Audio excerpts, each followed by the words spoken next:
A4C, all for Christ.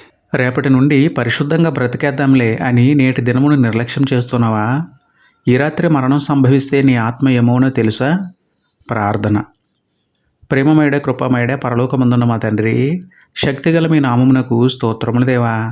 అయా, పాపము విడిచిపెట్టుటకు, పరిశుద్ధంగా జీవించుటకు రేపు మాపు అంటూ వాయిదాలు వేస్తున్న మా అజ్ఞానాన్ని మన్నించండి. మా మనోనేత్రములు తెరవండి తండ్రి.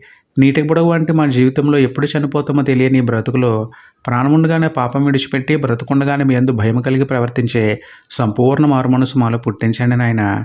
ఈరోజు మీకు సరెండర్ అయిపోయి సంపూర్ణ రక్షణ పొందే భాగ్యాన్ని అందరికీ ఇవ్వమని వేడుకుంటూ, పశ్చాత్తాప పడితే అంతటి పాపినైనా క్షమించి ప్రేమించగల ప్రేమస్వరూపి అని మీకే స్తుతులు చెల్లించుకుంటూ, నమ్ముట నీ వలనైతే నమ్మువానికి సమస్తమును సాధ్యమే అన్న విశ్వాసంతో యేసయ్య పరిశుద్ధ నామంలో ప్రార్థించి పొందుకున్నాము పరమ తండ్రి. ఆమెన్.